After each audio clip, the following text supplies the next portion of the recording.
কি সর্বনাশ হলো গো, কি সর্বনাশ হলো! কাঁদিস না, কাঁদিস না। চাচা গো, এবার আমার মেয়ের বিয়ে, আমি যে বড়ই আতান্তরে পড়ে যাবো চাচা। ভেবেছিলাম ঘরটা এবার বর্ষায় ছেয়ে নেব, নইলে হায় রে কপাল। আহা, আমাদের ফসল তো রইলো, তাই থেকে কিছু কিছু করে ঠিক হয়ে যাবে। আমি ওই পোকাদের ধরবো। চুপ কর পটলা, জ্যাঠামো করিস না। আমি ওই পোকাদের ধরতে যাব, দেখবো ওরা কোথা থেকে আসছে। পটলা, মাথা গরম করাবি না, যা এখান থেকে। অত সোজা নয় রে পটলা, এরা খুব সাংঘাতিক পোকা। যে পথে যায় সে পথে সব খেয়ে একেবারে সাফ করে দিয়ে যায়। তার মানে একটা জায়গা না একটা জায়গা থেকে ওরা আসে। আহ, জ্বালাস না পটলা, এমনি তোর জ্বালায় গ্রামে তিষ্ঠ হতে পারি না, তারপরে। আরে থামো তো থামো, শোনো, আমরা বরং জাল দি পুরো জমিতে, হ্যাঁ, যাতে বাকি ফসল পোকায় আর নষ্ট করতে না পারে। ঠিক ঠিক, এটা ভালো কথা, এটা ভালো কথা, ঠিক ঠিক।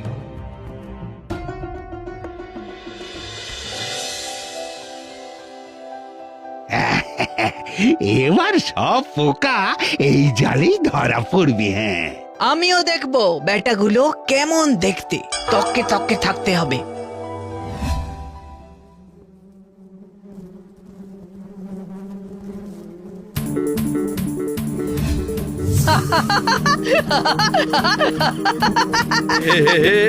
तो पूरा साफा कर दिलो रे।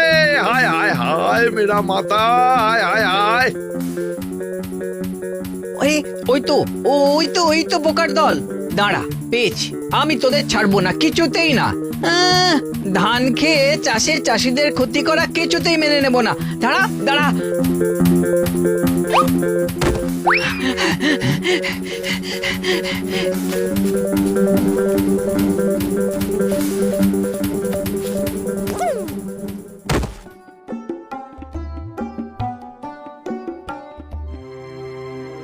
এ যা, কোথায় গেল? কোন দিকে গেল? দূর, কি করি এবার?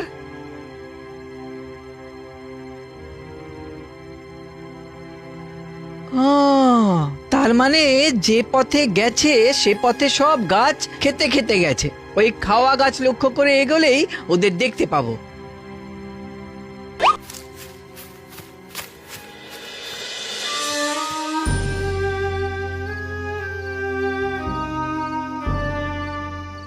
হায় হায় হায় হায় হায় হায়, সব শেষ গো, সব শেষ।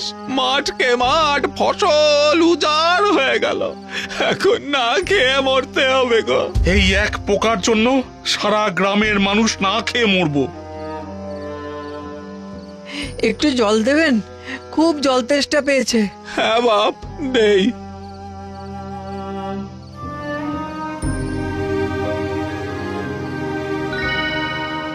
কোথা থেকে আসছো? যাও কই বাছা? জাদুর পোকা ধরতে। হ্যাঁ, বলো কি? আরে সে তো এক অদ্ভুত পোকা, পথে যা পায় খেয়ে নেয়, ঘর বাড়ি সব। হ্যাঁ, কেন? লোকের মাথার চুল সেও খায়, আরো কত কি। কিন্তু তোমরা চিন্তা করো না, আর যাতে ফসলের বা কোনো কিছুর ক্ষতি না হয় তার জন্য আমি যাচ্ছি। তাহলে রাতটা বরং আমাদের গ্রামে কাটিয়ে যাও, আবার সকালে না হয় যেও। আচ্ছা।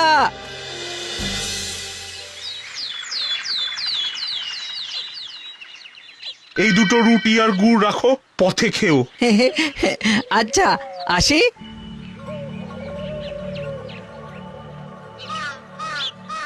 বাপ রে, কি বলে গেল ছেলেটা! ভালো হোক বাপ তোমার, ভালো হোক।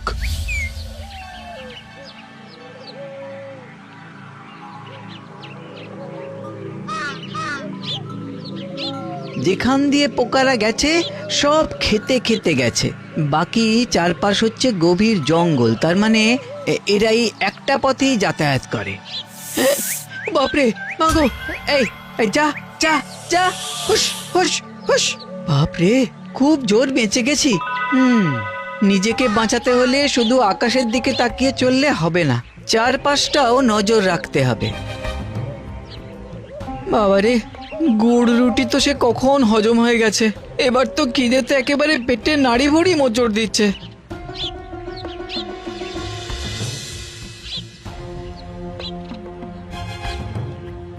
কি পথের ধারের সব গাছ খেয়েছে, কিন্তু এই তেঁতুল গাছটা খায়নি কেন?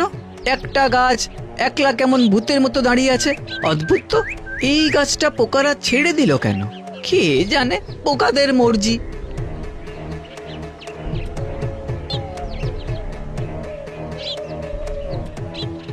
আচ্ছা, এই গাছটাও তো ওই আগের গাছটার মতোই। তার মানে এই গাছটা পোকারা খায় না, কিংবা খেতে ভয় পায়। তো কি আছে এই গাছে, দেখতে হচ্ছে তো।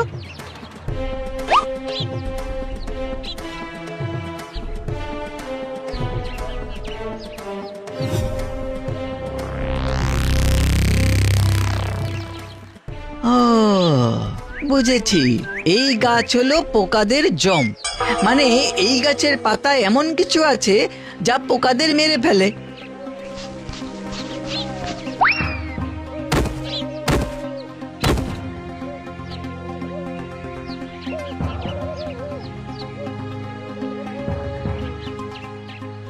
বাবা, নতুন গাছ।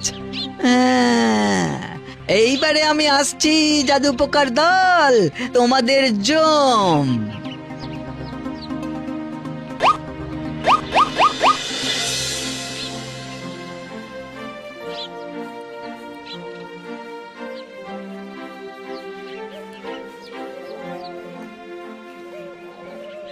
কিসের আওয়াজ এটা?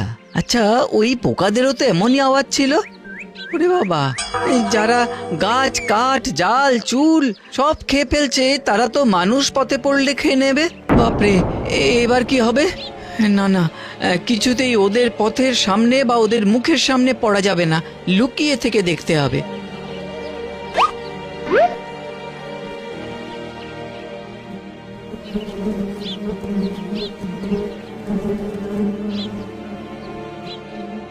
তার মানে বেটাগুলো ওই গুহার মধ্যে চাক বেঁধেছে।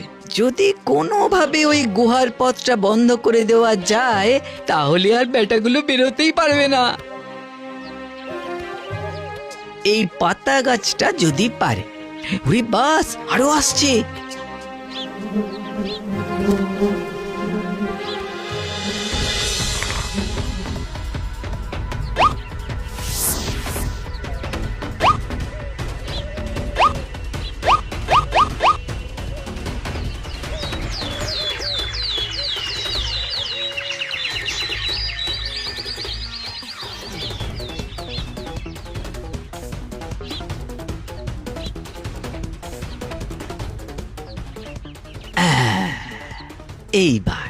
এইবার তোরা মরবি।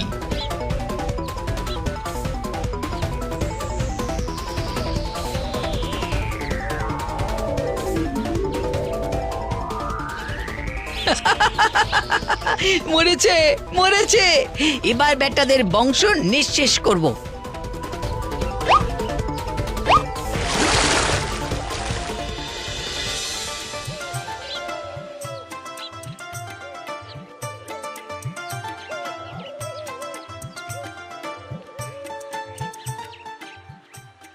এই পটলা আসছে, পটলা আসছে, ওই দেখ, যা যা যা, গ্রামে খবর দে, খবর দে। এই পটলা, তুই কোথায় গিয়েছিলিস রে? তুই জানিস গ্রামের সবাই কি চিন্তা করছিল? তোর মা বাবা তো খুব কাঁদছে রে। পোকা মারতে গিয়েছিলাম। এই, আমাদের না বলে কোথায় গিয়েছিলি বাপ আমার? জাদুর পোকা মারতে বাবা। আর কোনোদিন পোকারা আসবে না, আমাদের ফসলও নষ্ট হবে না। কি বলিস রে পটলা? হ্যাঁ গো চাচা দাদু, এই দেখো। কি সাংঘাতিক! কিন্তু এত কিছু করলি কিভাবে? আরে বলবো বলবো, সব বলবো। আগে কিছু খাই, খুব খিদে পেয়েছে যে। अरे अरे ये तो हमारे ग्रामेर गौरव गो। आम का सब पेड़ अब बेचे जाबे। लीडर पटला बाबू, हमार गाছের আম তোমার জন্য ফ্রি ফ্রি। আর আর আমাদের বেলায় सब बच्चों के लिए आम जाम सब फ्री। লিডার পটলা কি জয়, लीडर पटला बाबू की জয়।